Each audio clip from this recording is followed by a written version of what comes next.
اعوذ باللہ من الشیطان الرجیم بسم اللہ الرحمن الرحیم والصلاۃ والسلام علی رسولہ الکریم اللہم اہدنا الصراط المستقیم۔ آج ہم 11ویں پارے یعتذرون کا آغاز کر رہے ہیں۔ اس پارے میں سورہ توبہ جاری ہے، آیت نمبر 94 سے اختتام تک 129 آیت تک مکمل ہو جاتی ہے، اور پھر سورہ یونس ہے جو 199 آیات پر مشتمل ہے، اور سورہ ہود جس کی ابتدائی 5 آیات اس پارے کے اندر موجود ہیں۔ بسم اللہ الرحمن الرحیم۔ یعتذرون الیکم اذا رجعتم الیہم قل لا تعتذروا لن نؤمن لکم قد نبأنا اللہ من اخبارکم وسیر اللہ عملکم ورسولہ ثم تردون الی عالم الغیب والشہادۃ فینبئکم بما کنتم تعملون۔ تم جب پلٹ کر ان کے پاس پہنچو گے تو یہ طرح طرح کے عذرات پیش کریں گے، مگر تم صاف کہہ دینا کہ بہانے نہ کرو، ہم تمہاری کسی بات کا اعتبار نہ کریں گے، اللہ نے ہم کو تمہارے حالات بتا دیے ہیں۔ اب اللہ اور اس کا رسول تمہارے طرز عمل کو دیکھے گا، پھر تم اس کی طرف پلٹائے جاؤ گے جو کھلے اور چھپے سب کا جاننے والا ہے، اور وہ تمہیں بتا دے گا کہ تم کیا کچھ کرتے رہے ہو۔ غزوہ تبوک کی بابت یہ تفصیلات ہیں جس میں مختلف طرز عمل اور ان پر تبصرہ یہاں موجود ہے کہ اللہ کی پکار انفروا خفافا وثقالا وجاہدوا باموالکم وانفسکم فی سبیل اللہ ذالکم خیر لکم ان کنتم تعلمون۔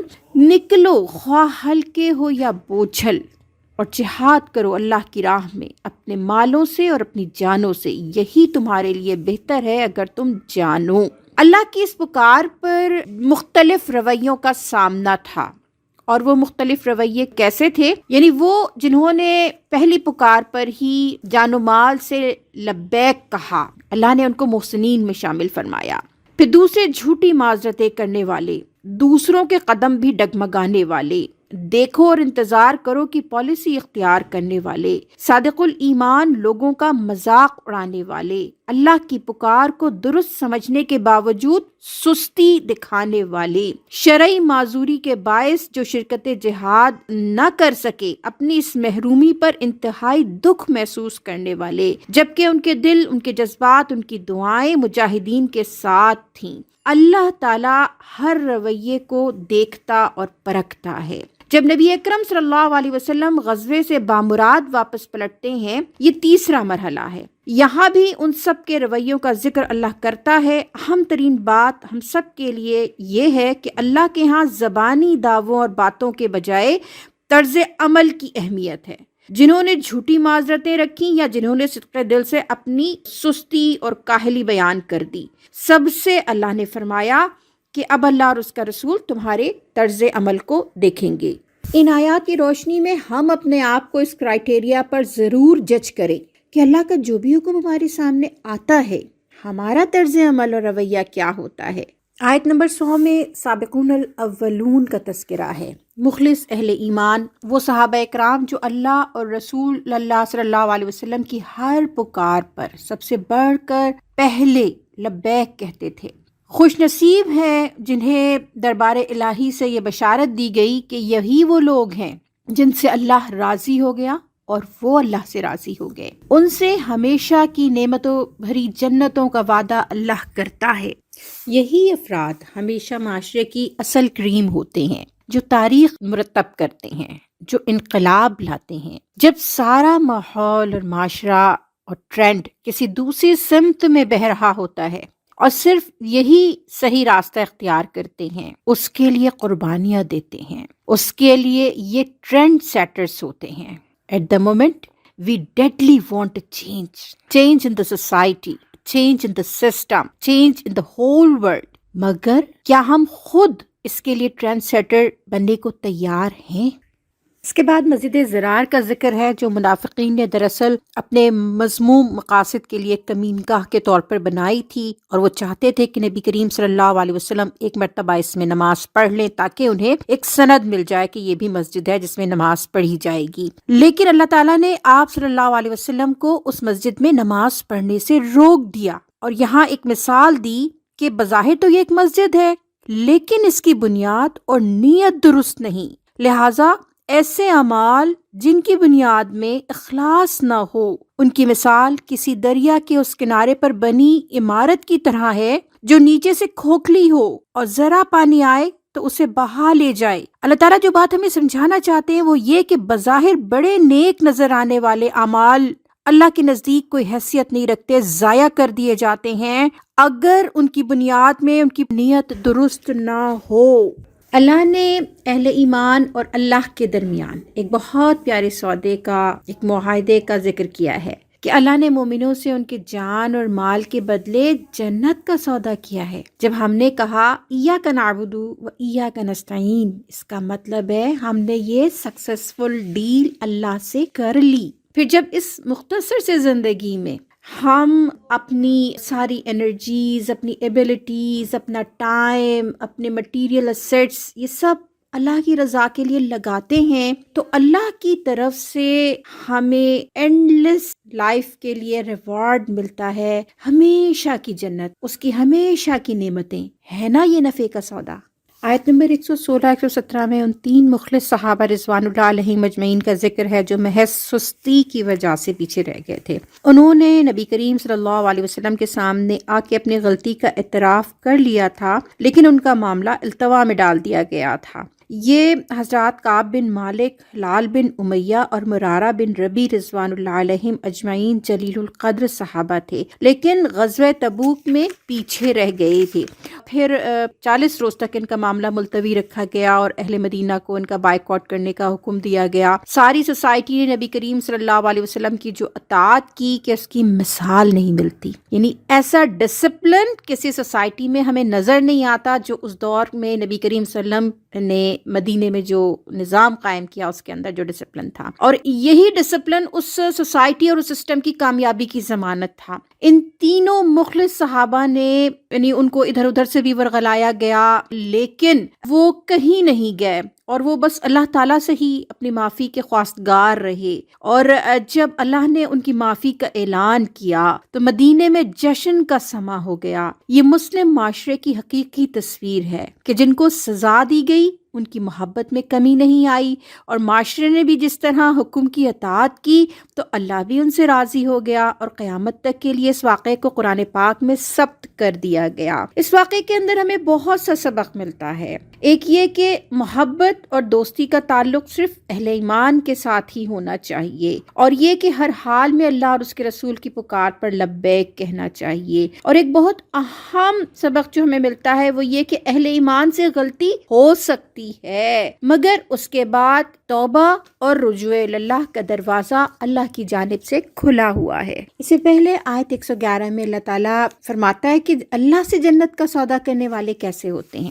ان کی صفات اللہ بتاتا ہے کہ اللہ کی طرف بار بار پلٹنے والے ہوتے ہیں، بار بار اس سے توبہ کرنے والے ہوتے ہیں، جب کبھی اپنی غلطی اور کوتاہی کا احساس ہوتا ہے فوراً ندامت سے پلٹتے ہیں اور اللہ سے رجوع کرتے ہیں اور توبہ کرتے ہیں، اپنی زبان سے بھی، اپنے دل سے بھی اور اپنے عمل سے بھی۔ اس کی بندگی کرنے والے ہوتے ہیں، اس کی تعریف کے گن گانے والے ہوتے ہیں، اس کی خاطر زمین میں بھاگ دوڑ کرنے والے ہوتے ہیں، گردش کرنے والے ہوتے ہیں، اس کے آگے رکوع اور سجدے کرنے والے ہوتے ہیں، اور امر بالمعروف اور نہی عن المنکر کرنے والے ہوتے ہیں، اور تمام تر معاملات کے اندر اللہ کی حدود کی حفاظت کرنے والے ہوتے ہیں۔ اور اللہ تعالیٰ کہتا ہے کہ جو یہ سب کچھ کرتے ہیں دراصل وہی اللہ سے کیے گئے اپنے سودے کو چکاتے ہیں، اور پھر اللہ کا وعدہ ان سے جنتوں کا وعدہ ہے کہ اللہ کہتا ہے نبی صلی اللہ علیہ وسلم ان مومنین کو خوشخبری دے دو۔ آگے کی آیت میں اللہ فرماتا ہے یا ایھا الذین آمنوا اتقوا اللہ وکونوا مع الصادقین، اہل ایمان اللہ سے ڈرو اور سچے لوگوں کا ساتھ دو، یعنی سچائی کا ساتھ اگر نہ دیا جائے تو پھر سچائی تنہا ہو جاتی ہے، سچائی کمزور پڑ جاتی ہے، اور پھر دنیا کے اوپر باطل، جھوٹ اور فساد غالب آ جاتا ہے۔ آج کی دنیا کا منظرنامہ اور اللہ تعالیٰ کا یہ حکم ہم سے مطالبہ کرتا ہے کہ ہم اپنی جگہ کھڑے ہوں اور دین اسلام پر چلنے والوں کا ساتھ دو، اور جو کوئی اللہ کے راستے میں مشکل اٹھاتا ہے اللہ تعالیٰ ذرے ذرے کا جو عمل ہے، ذرے ذرے کا جو خیر ہے، وہ اپنے پاس وہ لکھتا ہے، اور اللہ انتہائی قدردان ہے۔ کوئی چھوٹا عمل کیا جائے، کوئی بڑا عمل کیا جائے، جو مشکل اللہ کے راستے میں اٹھائی جائے گی، اللہ اس کی قدر کرنے والا ہے، اور اللہ تعالیٰ ان کو محسنین قرار دیتا ہے۔ آخری آیت میں اللہ تعالیٰ بہت پیار سے نبی کریم صلی اللہ علیہ وسلم کی درد مندی اور خیر خواہی کا ذکر فرماتا ہے کہ وہ مومنین کے لیے، ان کے خیر کے لیے حریص ہیں، شفیق اور رحیم ہیں، اور مومنین کی تکلیف انہیں شاق گزرتی ہے۔ آپ صلی اللہ علیہ وسلم کو اس کے ساتھ ہی تسلی دی گئی کہ اس سب خیر کے باوجود، اخلاص کے باوجود، خیر خواہی کے باوجود، اگر وہ لوگ آپ کی بات نہیں سنتے تو پھر اللہ آپ کے لیے کافی ہے۔ فَإِن تَوَلَّوْا فَقُلْ حَسْبِيَ اللَّهُ لَا إِلَٰهَ إِلَّا هُوَ عَلَيْهِ تَوَكَّلْتُ وَهُوَ رَبُّ الْعَرْشِ الْعَظِيمِ۔ یہاں سورہ توبہ کا اختتام ہوتا ہے، اور اب ہم سورہ یونس کا آغاز کریں گے۔ اعوذ باللہ من الشیطان الرجیم، بسم اللہ الرحمن الرحیم۔ الف لام را تلک آیات الکتاب الحکیم۔ الف لام را، یہ اس کتاب کی آیات ہیں جو حکمت و دانش سے لبریز ہے۔ سورہ یونس، اس میں 109 آیات ہیں، مکی صورت ہے، اور 11ویں پارے میں مکمل صورت موجود ہے۔ سورہ یونس مکے کے آخری دور کی نازل شدہ صورتوں میں سے ہے، جس میں بنیادی عقائد، توحید، رسالت، آخرت کی درستگی پر آثار کائنات سے، انبیاء علیہ السلام کی تاریخ سے دلائل دیے گئے ہیں۔ منکرین توحید، رسالت اور آخرت پر اتمام حجت ہے۔ ساتھ ہی اس آزمائش اور ابتلا کے دور میں نبی اکرم صلی اللہ علیہ وسلم اور اہل ایمان کو تسلی، کامیابی کی بشارت اور صبر و یکسوئی کی تلقین کی گئی ہے۔ سورہ یونس میں قرآن کا تفصیلی تعارف کروایا گیا ہے کہ یہ اللہ کا کلام ہے، یہ کلام برحق ہے، اس میں کوئی رد و بدل نہیں ہو سکتا۔ ایمان لانے والوں کے لیے یہ رحمت ہے۔ یہ شہر رمضان، شہر القرآن ہے۔ آئیں اس ماہ مبارک میں ہم اللہ سے تعلق جوڑنے کے لیے کلام اللہ سے اپنے تعلق کو استوار کریں، مضبوط کریں۔ آغاز سورہ ہی میں اللہ تعالیٰ کائنات میں پھیلی جا بجا اپنی نشانیوں پر غور و فکر کی دعوت دیتا ہے۔ یہ سورج اور چاند کو روشن کرنے والا، ان کی گردش کے ذریعے دن اور رات، ماہ و سال میں تبدیلی اور ایک نظام کو جاری و ساری کرنے والا کون ہے؟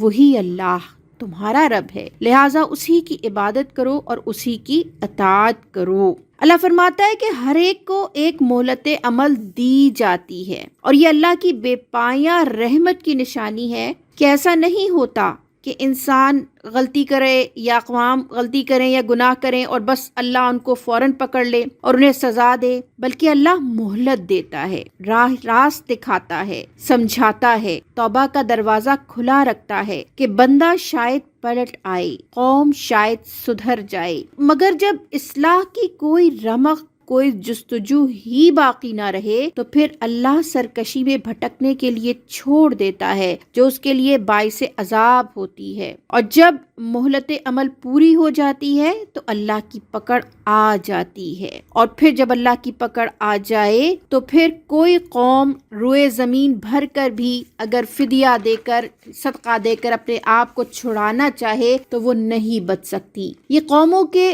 عروج و زوال کی داستان ہے، جس کی طرف اللہ نے ہمیں بار بار متوجہ کیا ہے۔ کیا ہم اس سے اپنی پرسنل لائف میں، نیشنل انٹرنیشنل لیول پر کوئی سبق لینے کو تیار ہیں کہ ہم اپنی مہلت عمل سے اللہ کی اس رحمت سے کوئی فائدہ اٹھائیں؟ جو افراد اور اقوام اللہ کے بتائے ہوئے ضابطوں اور انبیاء علیہ السلام کی تعلیمات پر عمل کرتی ہیں وہی پھلتی پھولتی ہیں، اور جو اس کو نظر انداز کر دیتی ہیں بالآخر تباہی کے گڑھے میں گر جاتی ہیں۔ ان ساری نصیحتوں کے ساتھ اب اللہ ہمیں موقع دے رہا ہے کہ ہم اپنی مہلت عمل سے فائدہ اٹھائیں۔ اللہ فرماتا ہے انسان احسان فراموش ہے، مصیبت میں اللہ کے آگے گڑ گڑاتا ہے، اور جب وہ ٹال دیتا ہے اسی مصیبت کو تو وہ اللہ کو بھول جاتا ہے اور اسی کی نافرمانی اور سرکشی اس سے کرنے لگتا ہے۔ اللہ فرماتا ہے کہ قرآن میں کسی طرح کی بھی کمی بیشی کی کوئی گنجائش نہیں ہے۔ اس میں ان لوگوں کا ذکر ہے جو اس بات کو قطعاً نظر انداز کر دیتے تھے کہ یہ قرآن من جانب اللہ ہے، اور نبی کریم صلی اللہ علیہ وسلم سے مطالبہ کرتے تھے کہ کوئی اور قرآن لے آؤ، یا اس کے احکامات کو کچھ نرم کر دو، یا کچھ اس میں ترمیم کر دو، یا کچھ ہماری بات اور کچھ تمہاری بات ہو جائے۔ آج کے نام نہاد دانشور بھی حدود اللہ پر اعتراض کرتے ہیں، قرآن کے گواہی کے نظام پر باتیں چھاٹتے ہیں، وراثت کے بارے میں یہ زیادہ عقل مند بنتے ہیں، مرد کی قوامیت کو چیلنج کرتے ہیں، کہیں عورت اور مرد کی حکیمانہ حدود کو ظالمانہ قرار دیتے ہیں، اور کہیں حجاب کو ریجیڈیٹی قرار دیتے ہیں۔ اسی کے لیے اقبال نے کہا تھا کہ خود بدلتے نہیں قرآن کو بدل دیتے ہیں۔ تو جواباً اللہ تعالیٰ فرماتا ہے کہ ان سے کہتے ہیں کہ میں اگر اللہ تعالیٰ کی نافرمانی کروں تو ایک بڑے ہولناک دن کے عذاب سے ڈرتا ہوں، اور میری یہ جرت نہیں ہے کہ میں کتاب اللہ کو بدل دوں۔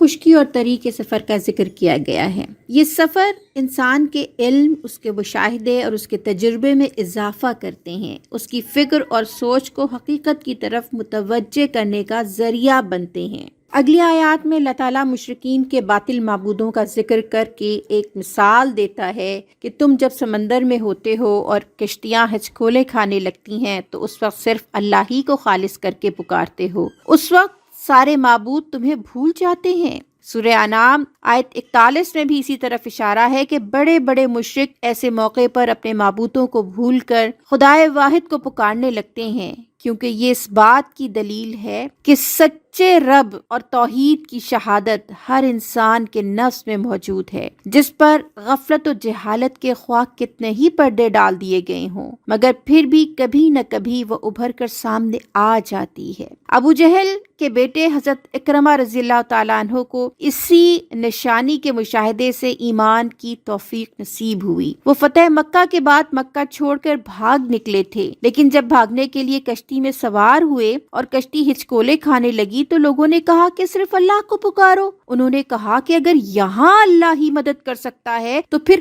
ہر جگہ اللہ ہی ہے، پھر ان بتوں کا کیا کام؟ اور اگر میں یہاں سے خیریت سے نکل گیا تو جا کر ایمان قبول کر لوں گا۔ پھر وہ واپس آتے ہیں اور انہوں نے ایمان قبول کر لیا۔ اللہ کہتا ہے کہ جب اللہ بچا لیتا ہے تو کبھی تو یہ اپنے اس ایمان پر باقی رہتے ہیں، اور کبھی مصیبت ٹل جانے پر پھر اللہ کو بھول جاتے ہیں۔ اللہ نے دنیا کی بے ثباتی کی مثال ایک کھیتی سے دی ہے کہ ایسا بھی ہوتا ہے کہ ایک لہلہاتی کھیتی جب پک کر تیار ہو جاتی ہے تو کوئی آفت اگر اسے تباہ و برباد کر دے اور بھس بنا دے، اسی طرح دنیا کی عارضی زندگی کو مستقل اور پائیدار سمجھ کے دھوکے سے بچو۔ دارالسلام میں داخلے کی تیاری کرو۔ دارالسلام کیا ہے؟ سلامتی، امن، عافیت، رحمت والا ٹھکانہ۔ یعنی جو لوگ ان نشانیوں سے سبق لے کر اپنے طرز عمل درست کر لیں، ان کے لیے دنیا کی زندگی میں امن اور خوشحالی ہوگی، اور آخرت میں ہر غم اور فکر سے آزاد جنتیں ہوں گی، ان کے چہرے روشن ہوں گے۔ اس کے برعکس دوسرا طرز عمل اختیار کرنے والوں کے چہرے ذلت سے اور غم سے سیاہ ہو رہے ہوں گے۔ پھر آگے اللہ تعالیٰ کچھ سوالات کرتا ہے ان کی برین اسٹارمنگ کے لیے۔ اللہ تعالیٰ ان کی عقل کو جھنجھوڑتا ہے اور فرماتا ہے کہ ان سے پوچھو، کون زمین و آسمان سے تمہیں رزق دیتا ہے؟ دیکھنے اور سننے کی قوتیں کس کے اختیار میں ہیں؟ کون بے جان سے جاندار کو اور جاندار سے بے جان کو نکالتا ہے؟ کون حق کی طرف رہنمائی فرماتا ہے؟ کون پورا نظام کائنات چلا رہا ہے؟ کون ہے جو تخلیق کی ابتدا بھی کرتا ہے اور پھر دوبارہ بھی اس کو پیدا کرے گا؟ وہ ضرور کہیں گے اللہ۔ پھر تم کدھر پھرائے جا رہے ہو؟ یعنی تم پھر کس کی پیروی، کس کو فالو کر رہے ہو کہ جو تمہیں راہ راست سے ہٹا کر گمراہی کی طرف لے جا رہا ہے؟ آنکھیں کھول کر، عقل کو استعمال کر کے اپنے لیڈرز کو، اپنے انفلوئنسرز کو پرکھو۔ کبھی تم نے سوچا کہ اگر اچانک رات یا دن کو اللہ کا عذاب آ جائے تو پھر تم کیا کرو گے؟ کیا اللہ کا عذاب ایسی چیز ہے جس کے لیے مجرم مطالبہ کریں یا جلدی مچائیں؟ عذاب دیکھ کر معافی تلافی کی کوشش کرو گے تو وہ قبول نہیں کی جائے گی، لہٰذا اس کے آنے سے پہلے سنبھل جاؤ۔ آیت 57-58 میں تمام انسانوں کے لیے رہنمائی، رحمت، مہربانی جلوہ گر ہیں۔ لوگوں، تمہارے پاس تمہارے رب کی طرف سے نصیحت آ گئی ہے، یہی وہ چیز ہے جو دلوں کے امراض کی شفا ہے، جو قبول کر لیں ان کے لیے رہنمائی اور رحمت ہے۔ کہا گیا کہ یہ اس کا فضل اور اس کی مہربانی ہے کہ اس نے یہ چیز بھیجی، اس پر تو لوگوں کو خوشی منانی چاہیے۔ یہ ان سب چیزوں سے بہتر ہے جسے لوگ سمیٹ رہی ہیں۔ یہ کیا چیز ہے؟ یہ قرآن پاک ہے، یہ دلوں کے امراض کی شفا ہے۔ دلوں کے امراض کیا ہیں؟ تکبر، حسد، کینہ، بغض، ریا، نفاق، دکھاوا، نفس پرستی کی ہر قسم، یہ سارے امراض قرآن کی تعلیمات پر عمل کے ذریعے دور ہو جاتے ہیں۔ جب یہ امراض دور ہو جاتے ہیں تو افراد اور اقوام سیدھے راستے پر آ جاتے ہیں اور اللہ کی رحمت میں داخل ہو جاتے ہیں۔ یہ ان ساری چیزوں سے بہتر ہے جو لوگ سمیٹ رہی ہیں۔ لوگ کیا سمیٹ رہی ہیں؟ جائز و ناجائز، حلال و حرام کی تمیز کے بغیر، عزت، دولت، شہرت، منصب، اختیار و اقتدار اسی کی ارث ہے اور اسی کو سمیٹنے کا مقابلہ ہے۔ تعلیم یافتہ نوجوانوں میں کیریئرزم کی دوڑ لگی ہوئی ہے۔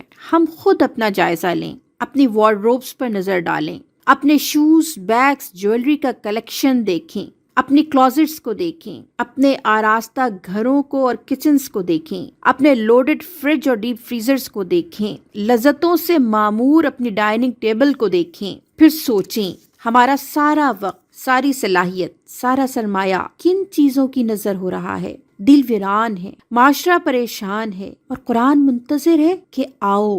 یہ ان ساری چیزوں سے بہتر ہے جو تم سمیٹ رہے ہو۔ تمہارے سارے درد و الم کی شفا ہے اس میں، تمہارے سارے مسائل کا حل ہے اس کے اندر۔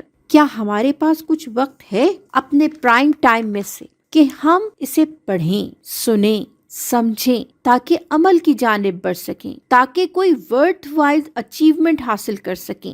پھر آگے اللہ تعالیٰ نبی اکرم صلی اللہ علیہ وسلم کے ذریعے سے قیامت تک اہل ایمان اور اہل تقوی کے لیے تسلی، تقویت اور بشارت دیتا ہے۔ الا ان اولیاء اللہ لا خوف علیہم ولا ہم یحزنون۔ سنو، جو اللہ کے دوست ہیں، جو ایمان لائے اور جنہوں نے تقوی کا رویہ اختیار کیا، ان کے لیے کسی خوف و رنج کا موقع نہیں ہے۔ دنیا اور آخرت دونوں زندگیوں میں ان کے لیے بشارت ہی بشارت ہے۔ سبحان اللہ، اللہ کی باتیں بدل نہیں سکتی، یہی بڑی کامیابی ہے۔ اے نبی صلی اللہ علیہ وسلم، جو باتیں یہ لوگ آپ پر بناتے ہیں وہ آپ کو رنجیدہ نہ کریں۔ عزت ساری کی ساری اللہ کے اختیار میں ہے اور وہ سب کچھ سنتا اور جانتا ہے۔ اللہ تعالیٰ جب کہتا ہے سنو، یہ کہہ کر اعلان کر رہا ہے کہ کامیابی اور عزت صرف اللہ کے پاس ہے۔ جو اللہ سے دوستی کر لے صرف وہی اس کا مستحق ہو سکتا ہے۔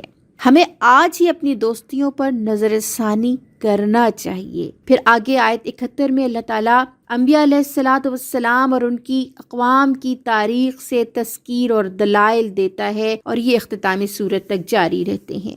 سب سے پہلے حضرت نوح علیہ السلام کی بابت اللہ تعالیٰ فرماتا ہے جنہوں نے اپنی قوم کو 950 سال ہر طرح سے دعوت دی، ہر طرح سے اللہ کے راستے کی طرف بلایا، مگر جھٹلانے والوں نے جھٹلایا اور عذاب الہی کا شکار ہوئے، اور صرف ایمان والے ہی بچا لیے گئے۔ اور ان تمام قصوں میں یہ اللہ کی رحمت ہمیں بتاتی ہے کہ یہ اہل ایمان کا حق ہے اللہ کے اوپر کہ وہ ان کو بچا لیا کرتا ہے۔ پھر حضرت موسیٰ علیہ السلام اور حضرت ہارون علیہ السلام کا ذکر ہے جو فرعون کی طرف بھیجے گئے تھے۔ فرعون ظالم اور ڈکٹیٹر تھا۔ فرعون زمین پر کبریائی کا، خدائی کا دعوے دار تھا، اختیارات کے استعمال میں ظلم اور اسراف سے کام لیتا تھا۔ فرعون اور اس کے ہم خیال کمانڈرز نے غرور و تکبر سے کام لیا۔ انہوں نے اللہ کے دیے گئے معجزات کو جادو قرار دے کر جھٹلا دیا۔ فرعون اور اس کے کمانڈرز کی حکومت دہشت گردی کی بنیاد پر قائم تھی، چنانچہ خوف کے مارے قوم میں سے سوائے چند نوجوانوں کے کوئی ایمان نہیں لایا۔ نوجوان اپنی جرت، توانائی، عزم، ہمت، حوصلے کی بنیاد پر کسی بھی قوم کے لیے سرمایہ ہیں، قوم کا مستقبل ہیں۔ الحمدللہ آج امت مسلمہ خصوصاً پاکستان میں پاپولیشن کی ایک بڑی percentage about more than 60% youth ہے۔ یہ یوتھ اگر سدھر جائے، اور سدھار کا ایک ہی راستہ ہے، قرآن و سنت سے وابستہ ہو جایا جائے، ہم یقین کریں کہ پاکستان کا، امت کا مستقبل روشن اور تابناک ہو جائے گا۔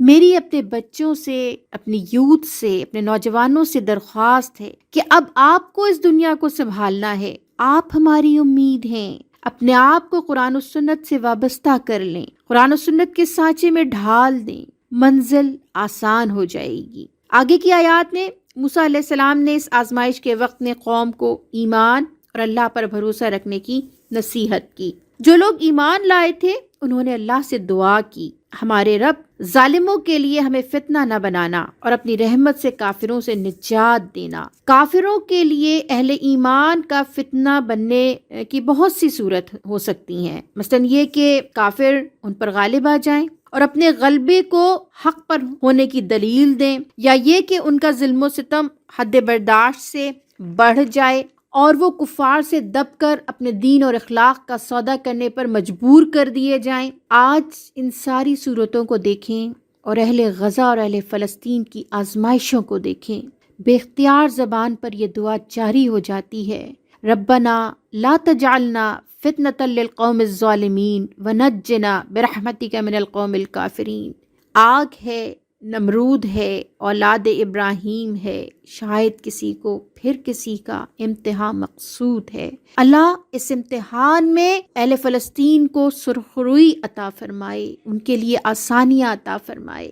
آگے کی آیات میں اللہ تعالیٰ حضرت موسیٰ علیہ السلام کو ہدایت کرتا ہے کہ قوم کی اجتماعیت کے لیے ایک مرکز کی تشکیل کریں جہاں نماز باجماعت کا اہتمام ہو۔ امت کی شیرازہ بندی کے لیے، امت کے اتحاد کے لیے ایک قبلہ اور نماز باجماعت کا اہتمام لازم ہوتا ہے۔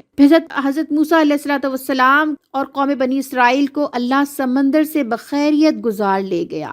اللہ ہی اپنے بندوں کی مدد فرماتا ہے۔ اللہ کی حکمت کہ وہی راستہ جو حضرت موسیٰ اور ان کی قوم کے لیے ذریعہ نجات بنا تھا، وہی راستہ فرعون اور اس کے لشکر کے لیے ذریعہ عذاب بن گیا، اور وہ بیچ سمندر میں غرقاب کر دیے گئے۔ اور پھر اللہ تعالیٰ قوم یونس کا ذکر کرتا ہے۔ حضرت یونس علیہ السلام کی قوم نے جب عذاب کے آثار دیکھے تو انہوں نے فوراً ہی اجتماعی طور پر سچی توبہ کے لیے اللہ سے رجوع کر لیا تھا۔ ان کی یہ توبہ ان کے لیے نفع بخش ثابت ہوئی۔ اللہ نے ان کا عذاب ٹال دیا اور ان کو ایک لمبی زندگی سے بہرہ مند ہونے کا موقع دیا۔ یعنی قومیں جب اجتماعی توبہ کر لیتی ہیں تو اللہ ان سے راضی ہو جاتا ہے اور آنے والے عذاب ٹال دیے جاتے ہیں۔ کاش ہم بھی من حیث القوم اور امت توبہ کی طرف مائل ہو جائیں۔ آگے کی آیات میں اللہ تعالیٰ یکسو ہو کر دین پر قائم ہو جانے کی نصیحت فرماتا ہے۔ نبی کریم صلی اللہ علیہ وسلم اور آپ کے ذریعے سے ہم سب کو یہ نصیحت کی گئی کہ یکسو ہو جائیں اور اپنے دین کو ٹھیک ٹھیک قائم کر دیں۔ یکسوئی کیا ہے؟ کہ جو اللہ کی رہنمائی ہے وہی ہمارے لیے درست ترین ہے، اور اطمینان قلب کے ساتھ اسی کو اختیار کر لینا اور دائیں بائیں نہ دیکھنا، یہی یکسوئی ہے۔ وہ میرے ذاتی عقائد، اخلاق، عبادات یا معاملات ہوں یا پورا نظام معاشرت، معیشت، سیاست، عدالت، پارلیمنٹ، حکومت، گھر، بازار، تعلیمی ادارے، ہر جگہ اللہ کے دین، اس کی رہنمائی کے مطابق زندگی کی تعمیر ہو۔ ہماری طرح تیتر بٹیر نہ ہو کہ تہذیب و تمدن کسی اور کا، تعلیم کسی اور کی، معیشت کسی اور کی۔ مانگتے پھرتے ہیں اغیار سے مٹی کے چراغ، اپنے خورشید پر پھیلا دیے سائے ہم نے۔ سورہ یونس اپنے اختتام کو پہنچتی ہے۔ اللہ نے پھر ایک مرتبہ قرآن کی طرف متوجہ فرماتے ہوئے ارشاد فرمایا ہے کہ تمہارے پاس اللہ کی جانب سے حق آ چکا ہے، جو اس کو اختیار کرے گا اپنا ہی فائدہ کرے گا، اور جو گمراہ رہے گا اس کی گمراہی کا وبال اسی پر ہوگا۔ وَاتَّبِعْ مَا يُوحَى إِلَيْكَ وَاصْبِرْ حَتَّى يَحْكُمَ اللَّهُ وَهُوَ خَيْرُ الْحَاكِمِينَ۔ تم اس ہدایت کی پیروی کیے جاؤ جو تمہاری طرف بذریعہ وحی بھیجی جا رہی ہے، اور صبر کرو یہاں تک کہ اللہ فیصلہ کر دے، اور وہی بہترین فیصلہ کرنے والا ہے۔ نبی صلی اللہ علیہ وسلم اور اہل ایمان کو ہدایت کہ اس حق کی پیروی کریں اور راہ میں آنے والے مصائب پر صبر کریں یہاں تک کہ اللہ کا بہترین فیصلہ آ جائے۔ اللہ تعالیٰ نے سورہ یونس ہم سے مکمل کروائی اور اس کے اندر بہترین رہنمائی ہمارے لیے ہے۔ اللہ تعالیٰ اس ساری رہنمائی پر ہمیں عمل کرنے کی توفیق عطا فرمائے۔ وآخر دعوانا ان الحمد للہ رب العالمین۔ اس کے ساتھ ہی 11واں پارہ بھی اور سورہ یونس بھی اپنے اختتام کو پہنچتے ہیں۔ چند آیات سورہ ہود کی 11ویں پارے میں شامل ہیں اس کے آخر میں، جو کہ ہم اکٹھا انشاءاللہ 12ویں پارے کے ساتھ ہی لیں گے۔ وآخر دعوانا ان الحمد للہ رب العالمین۔